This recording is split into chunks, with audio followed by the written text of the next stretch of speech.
एक दिन महेश और उसका परिवार बस से कहीं जा रहा होता है और तभी बस का एक्सीडेंट हो जाता है। एक्सीडेंट में रचना की मौत हो जाती है।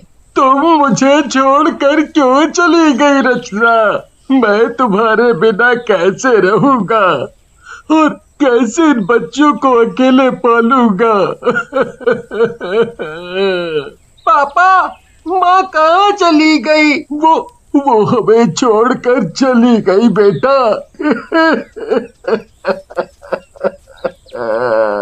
कुछ दिन ऐसे ही बीत जाते हैं, पर महेश बच्चों को अकेले नहीं संभाल पाता। वो कभी काम पर जाता तो कभी कभी उसे घर पर रहना पड़ता। पापा, आज चिंकू को चोट लग गई। मैं घर में खाना बना रही थी और पता नहीं वो कब बाहर खेलने चला गया। वो पढ़ाई भी नहीं करता। बिन माँ के तुम बच्चों के साथ ऐसा हो रहा है। अगले दिन पड़ोस के चाचा महेश के लिए एक रिश्ता लेकर आते हैं। लड़की मेरे जान पहचान की है, उसका इस दुनिया में कोई नहीं है। अब उसकी जिम्मेदारी मेरी ही है। अगर तू चाहे तो मैं उससे बात करूं। चाचा जी, आपको तो सब पता ही है कि बच्चों की क्या जिंदगी हो गई है उनकी माँ के बगैर। उनको माँ की सख्त जरूरत है। आप उस लड़की से बात कर लो। ठीक है बेटा। महेश की शादी सरिता नाम की एक लड़की से हो जाती है। शुरू शुरू में तो वो लड़की बहुत ही अच्छे से रहती है। एक दिन सरिता कुएं से पानी भर कर लाती है और मटके को घर के अंदर रखने ही वाली होती है कि उसे चक्कर आ जाते हैं और वो जमीन पर गिर जाती है। माँ, क्या हुआ आपको माँ? जल्दी से बाबा को खेतों से बुलाकर लेकर आ। चीकू भागते हुए महेश को बुलाकर लाता है। महेश उसके मुंह पर थोड़ा पानी के छींटे डालता है और सरिता को होश आ जाता है। उसके बाद वो सरिता को वैद्य जी के पास लेकर जाता है तो पता चलता है कि सरिता माँ बनने वाली है। ये खबर सुनकर सरिता और महेश बहुत खुश हो जाते हैं। चीकू और पिंकी भी इस बात से बहुत खुश होते हैं कि उनके घर में एक छोटा बच्चा आने वाला है। वो अपनी माँ का बहुत ध्यान रखते हैं, पर जब सरिता के अपना बेटा हो जाता है तो वो बहुत बदल जाती है। चीकू, इधर मत खेलो, चलो बाहर जाओ यहाँ से। तुमको दिखता नहीं यहाँ छोटा बच्चा सो रहा है, उसे लग जाएगी। माँ, मैं तो चुपचाप बैठकर ही खेल रहा हूँ। मुझसे जुबान लड़ाने की जरूरत नहीं, समझे? चलो निकलो बाहर। रोज रोज सरिता बच्चों को किसी न किसी बात पर डांटती रहती है और उनका बिल्कुल ध्यान नहीं रखती। एक रात सरिता महेश से बात करती है। देखो, मैं इन बच्चों से बड़ी ही परेशान हो गई हूँ।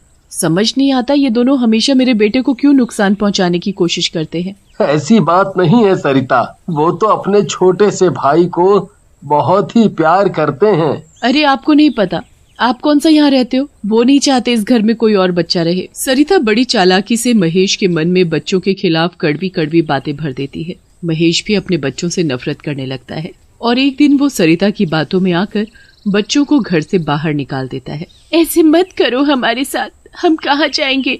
हमें मत निकालो। मैं कहीं नहीं जाऊंगा, मुझे यही रहना है मम्मी पापा के साथ।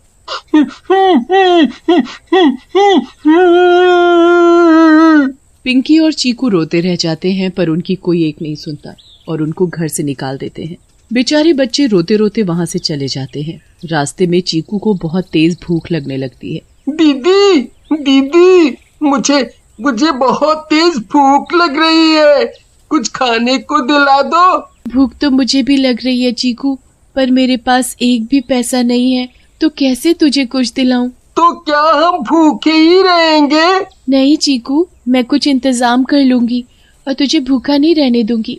चल अभी उस पेड़ के नीचे चलकर बैठते हैं, यहाँ बहुत तेज धूप है। पिंकी और चीकू एक बड़े से पेड़ के नीचे जाकर बैठ जाते हैं और तभी वहाँ एक बर्फ के गोले वाला आ जाता है। गोला खा लो गोला, ठंडा ठंडा रंग बिरंगा गोला खा लो, रस भरी काला खट्टा संतरा सभी का स्वाद लो। गोला लो, गोला लो, गोल गोल गोला लो। दीदी, मुझे बड़ी प्यास लग रही है, इन अंकल से एक गोला ही दिलवा दो ना।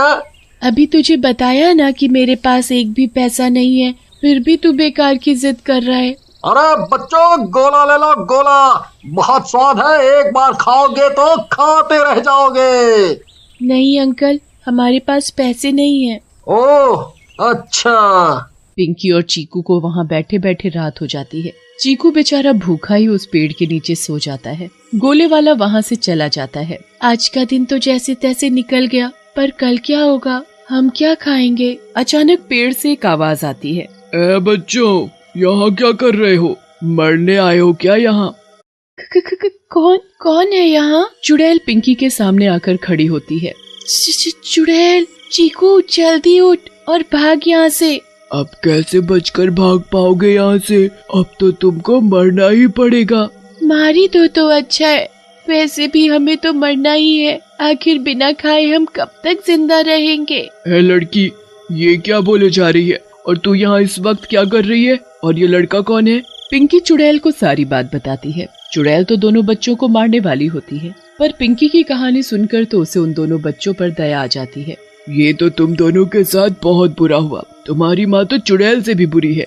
मैं चुड़ैल होकर भी किसी बच्चे के साथ ऐसे तो नहीं कर सकती जो उसने किया। पर अब क्या कर सकते हैं? अब तो हमारे पास न रहने की जगह है और न खाने को खाना। चुड़ैल और पिंकी की आवाज सुनकर अचानक चीकू उठ जाता है और चुड़ैल को देखकर बुरी तरह चिल्लाने लगता है। डर मत बच्चे, मैं तुझे कुछ नहीं कहूँगी। हाँ चीकू, ये चुड़ैल तो अच्छी चुड़ैल है, ये हमें कुछ नहीं कहेगी। सच में? हाँ बच्चे। चुड़ैल चीकू के पास बैठ जाती है। वो उसके गाल पर हाथ फेरती है और फिर उसके माथे पर चूम कर बोलती है, तुझे बहुत भूख लगी है ना? चल बता तुझे क्या खाना है? मुझे ना वो रंग बिरंगा गोला खाना है। चुड़ैल जादू से 2 गोले बना देती है। वो एक गोला चीकू और एक पिंकी को दे देती है। तुम्हें तो जादू भी आता है? हाँ बच्चों, मुझे जादू आता है और मैं जादू से हजारों गोले ला सकती हूँ। भूलो मत कि मैं एक चुड़ैल हूँ। और अब तुम दोनों को परेशान होने की बिल्कुल जरूरत नहीं है, मैं तुम्हें पालूंगी। क्या? पर आप ये सब कैसे करोगे? मैंने कहा ना, मैं जादू से सब ला सकती हूँ। आप जादू से सब ला सकती हो, पर कुछ चीज ऐसी है जो हमें खुद करनी है, वो कोई हमें लाकर नहीं दे सकता। ऐसी कौन सी चीज है? विद्या, पढ़ाई। आप हमें किताबें तो ला दोगे, पर पढ़ना तो हमको ही है और उसके लिए हमें स्कूल जाना पड़ेगा। स्कूल जाने के लिए हमें पैसे चाहिए ताकि हम फीस भर सके। हम दोनों को पढ़ने का बहुत शौक है, हम पढ़ लिख कर कुछ बनना चाहते हैं।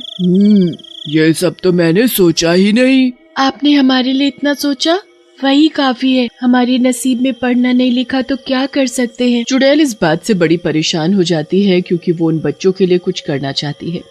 वो उन दोनों बच्चों को अपनी गोद में ही सुला लेती है और उन्हें खूब प्यार करती है। बच्चे तो सो जाते हैं, पर चुड़ैल पूरी रात यही सोचती रहती है कि वो पैसे कहाँ से लाए। इन बच्चों की जिंदगी मैं बर्बाद नहीं होने दूंगी, पर समझ नहीं आ रहा पैसे आएंगे तो आएंगे कहाँ से। मैं जादू से चीजें तो ला सकती हूँ पर पैसे नहीं, और मैं किसी के पैसे चुराकर इन बच्चों की पढ़ाई नहीं करवाना चाहती। चुड़ैल इसी के बारे में सोचती रहती है। सुबह हो जाती है और बच्चों के मुंह पर तेज धूप पड़ती है, जिसकी वजह से उनकी आंख खुल जाती है। बच्चे उठते ही उस चुड़ैल को इधर उधर ढूंढने लगते हैं, पर वो कहीं भी दिखाई नहीं देती। उसके बाद वो उस पेड़ पर भी देखते हैं, पर वो वहाँ भी दिखाई नहीं देती। वो चुड़ैल आंटी कहाँ गई दीदी? पता नहीं चीकू, लगता है वो हमें छोड़कर चली गई।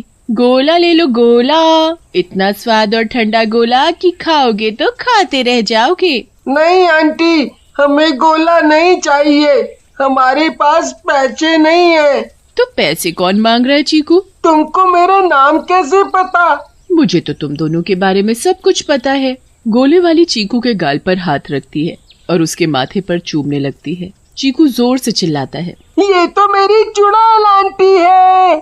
चुप चुप चुप, इतना जोर से मत बोलो वरना सबको पता चल जाएगा मैं एक चुड़ैल हूँ। पर आप ये ठेला कहाँ से लाई और ये सब क्या है? मैंने पूरी रात सोचा कि मैं तुम दोनों की पढ़ाई के लिए पैसों का इंतजाम कहाँ से करूं, पर फिर मुझे चीकू का पसंदीदा गोला याद आया और मैंने सोचा कि क्यों ना यही काम कर लूं। मैं दिन में गोला बेचूंगी और तुम दोनों बच्चों की जरूरत की सारी चीजें पूरी करूंगी। दोनों बच्चे उसको गले लगा लेते हैं और खुशी से रोने लगते हैं। अब से आप ही हमारी माँ हो। हाँ सच में, अब हम आपको माँ ही बोलेंगे। मेरे प्यारे बच्चे, चलो अब तुम यहीं बैठो और मैं गोला बेच कर आती हूँ। चुड़ैल गोले वाली के रूप में पूरे गांव में गोला बेचने निकल पड़ती है। सब लोग उस गोले वाली को देख बड़े हैरान होते हैं कि एक औरत गोला बेच रही है। गोला ले लो बच्चे, गोला ले लो, इतने सस्ते में इतना बड़ा और स्वादिष्ट गोला कहीं नहीं मिलेगा। चलो चलो दोस्तों, आज आंटी से गोला खाते हैं। बहुत सारे बच्चे ठेले के आसपास भीड़ लगा लेते हैं और गोले का स्वाद लेते हैं। आप अब से रोज आना आंटी। चुड़ैल गोले वाली बनकर रोज दिन में गोला बेचती है। और पैसे इकट्ठे करके बच्चों की पढ़ाई लिखाई, उनका रहना, उनके कपड़े, हर चीज पूरी करती है।